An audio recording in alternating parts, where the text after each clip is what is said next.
Hello students, good afternoon. मैं जा रहा हूँ हिंदी का चैप्टर नंबर 5 गोवा जैसा मैंने देखा। विनय शर्मा ने ये चैप्टर लिखा हुआ है, बहुत ही अच्छा और इजी चैप्टर है। चलो हम जाते हैं, बहुत मज़ेदार चैप्टर है। अब गोवा, यह नाम सुनते ही सभी का मन तरंगित हो जाता है, मतलब सबको उत्साह आ जाता है, मतलब उमंग उमंग आ जाता है सबको ये गोवा नाम सुनकर ही। क्योंकि पता है कि बीचेस है, अच्छी जगह है, घूमने फिरने के लिए बेस्ट प्लेस है अपने यहाँ इंडिया में। और हो भी क्यों ना, यहाँ की प्रकृति, आबोहवा और जीवन शैली का आकर्षण ही ऐसा है कि पर्यटक पर्यटक मतलब क्या, टूरिस्ट खुद ब खुद यहाँ खींचे चले आते हैं। वहाँ का जो रहन सहन है, वहाँ की जो हवा है, वहाँ का जो एनवायरनमेंट है, वो इतना खूबसूरत है कि वो देखकर ही वहाँ के जो टूरिस्ट है, मतलब टूरिस्ट लोगों को वहाँ जाने का मन हो जाता है। देश के एक कोने में स्थित होने के बावजूद यह छोटा सा राज्य प्रत्येक पर्यटक के दिल की धड़कन है, मतलब हर कोई वहाँ जाना चाहता है। यही कारण है कि मैं भी अपने परिवार के साथ इंदौर से गोवा जा पहुँचा। और वो इंदौर से कहाँ आया, गोवा घूमने गया। खंडवा से मेरे साधु साहब भी परिवार हमारे सपरिवार हमारे साथ शामिल हो गए, और उनके साधु भी, उनके क्लोज रिलेटिव भी उनके साथ वहाँ क्या आ गए, उनके साथ शामिल हो गए सपरिवार के साथ। 23 नवंबर को जब गोवा एक्सप्रेस मडगांव रुकी, मडगांव वहाँ का स्टेशन है, रुकी तो सुबह का उजास हो गया था, मतलब मॉर्निंग का सनराइज़ हो गया था। एक टैक्सी के हॉर्न ने मेरा ध्यान उसकी ओर खींचा और हम फटाफट उसमें बैठ गए। टैक्सी एक पतली सी सड़क पर दौड़ पड़ी। शीतल हवा के झोंकों से मन प्रसन्न हो गया और यात्रा की सारी थकान मिट गई। वो वहाँ का एनवायरनमेंट देखकर ही जो आने के लिए जो थकान लगी थी, वो पूरी की पूरी थकान मिट गई। मैंने सोचा लगा कि पर्यटन का भी अपना ही आनंद है। जब हम जीवन की कई सारी समस्याओं से जूझ रहे हो तो उनसे निजात पाने का सबसे अच्छा तरीका पर्यटन ही है, मतलब वहाँ घूमना ही है। मतलब आज अपन आए दिन अपनी तकलीफ़ों से, आए दिन स्ट्रेस लेकर, टेंशन लेकर क्या हो रहे, तकलीफ़ में है, तो अगर उससे थोड़ा रिलैक्स फील करना चाहते हैं, थोड़ा आराम करना चाहते हैं, तो कहीं घूमना बेस्ट प्लेस होता है कि जिससे अपने मन को शांति मिलता है, थोड़ा चेंज आता है जीवन में, फ्रेश हो जाते हैं अपन। कहने का मतलब, बदले हुए वातावरण के कारण मन तरोताज़ा हो जाता है तथा शरीर को कुछ समय के लिए विश्राम मिल जाता है, थोड़ा आराम भी मिल जाता है। कुछ देर बाद हमारी टैक्सी मडगांव के 5 किमी पर दूर दक्षिण में स्थित कस्बा बेनालियम के एक रिसोर्ट में आकर रुक गई। वहाँ उनकी टैक्सी क्या हो गई, रुक गई। यह रिसोर्ट हमने पहले से बुक कर लिया था, इसलिए औपचारिक खाना पूर्ति कर हम आराम करने के इरादे से अपने अपने सूट में चले गए। सूट में मतलब अपने अपने रूम में चले गए। इससे पहले कि हम कमरों से बाहर निकले, मैं आपको गोवा की कुछ खास बातें बता दूं। दरअसल गोवा राज्य 2 भागों में बटा हुआ है, दक्षिण गोवा जिला तथा उत्तर गोवा जिला। 2 पार्ट में डिवाइडेड है गोवा। उसके बाद इसकी राजधानी पणजी, पणजी मांडवी नदी के किनारे स्थित है। यह नदी काफ़ी बड़ी है तथा वर्ष भर पानी से भरी रहती है। फिर भी समुद्री इलाका होने के कारण यहाँ मौसम में प्रायः उमस तथा हवा में नमी बनी रहती है। शरीर चिपचिपाता रहता है, लेकिन मुंबई जितना नहीं, क्योंकि यहाँ का क्षेत्र हरितमा से भरपूर है। फिर भी धूप तो तीखी ही होती है। अब यहाँ फ्रेश है, बीच है, सब कुछ बराबर है, पर धूप तो तीखी होती है। धूप का समय जो दोपहर का, आफ्टरनून का समय होता है, तब धूप वहाँ भी अच्छी खासी होती है, मुंबई जैसी। यूँ तो गोवा अपने खूबसूरत सफ़ेद रेतीले तटों, किस चीज़ के लिए गोवा फेमस है वो सब यहाँ पता चलेगा, महंगे होटलों तथा खास जीवन शैली के लिए जाना जाता है। लेकिन इन सब के बावजूद यह अपने में एक सांस्कृतिक विरासत भी समेटे हुए हैं, मतलब जो पुराना हिस्टोरिकल भी बहुत कुछ वहाँ फेमस मॉन्यूमेंट्स वगैरह है देखने जैसा। यहाँ की शाम बड़ी अच्छी होती है, तो चलो इस शाम का आनंद लेने हम चलते हैं। चलो नेक्स्ट पेज पे चलते हैं।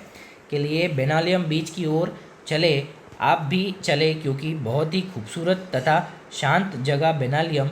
दिन भर की थकान तथा उसमें भरी गर्मी के बाद शाम को बीच पर जाना बड़ा अच्छा लग रहा था। मतलब पूरा दिन का थकान के बाद यहाँ वहाँ घूमने के बाद बीच पे शाम को जाने को बहुत अच्छा लग रहा था।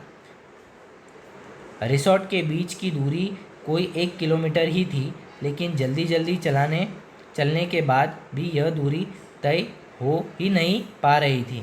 अरब सागर देखने का उत्साह बढ़ता ही जा रहा था, तभी अचानक लहरों की आवाज़ सुनाई दी। अब वहाँ पहुँचने को आए तो अपने को कैसे बीच नज़दीक आता है तो कैसे वहाँ से पानी वगैरह लहरें वगैरह सुनाई देना शुरू हो जाता है, क्योंकि आसपास कुछ होता नहीं है तो अपने को उसका एकदम क्लियर आवाज़ सुनाई पड़ता है। तभी अचानक लहरों की आवाज़ सुनाई दी जो किसी रणभेदी की तरह थी। हम सभी दौड़ पड़े। सड़क पीछे छूट गई थी, इसलिए रेत पर तेज़ी से दौड़ना मुश्किल हो रहा था।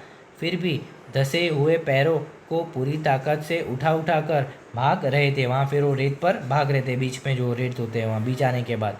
खूबसूरत समुंदर देखते ही मैं उससे जाकर लिपट गया। इधर बच्चे रेत का घर बनाने में जुट गए। लहरें उनका घर गिरा देती थी, वे दूसरी लहर आने के पहले फिर से नया घर बनाते में जुट जाते। यही क्रम चलता रहा। मैंने इन बच्चों से सीखा कि जीवन में आशावाद हो तो ही काम असंभव नहीं है। मतलब अगर अपन ने कुछ सोचा है तो कोई इम्पॉसिबल नहीं है, अगर अपन चाहे तो उसको कर ही सकते हैं। बस अपने में क्या होना चाहिए, थोड़ा कॉन्फिडेंस होना चाहिए और खुद पे बिलीव होना चाहिए, ये दो चीज़ होना चाहिए।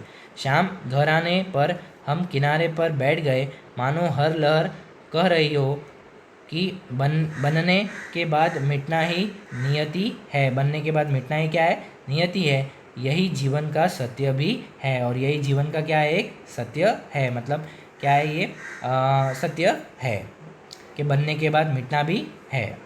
यह एक मज़ेदार दृश्य भी देखने को मिला। लहरों की आवाज़ के बीच पक्षियों की टी टी टी की आवाज़ भी आपका ध्यान अपनी ओर खींच लेती है।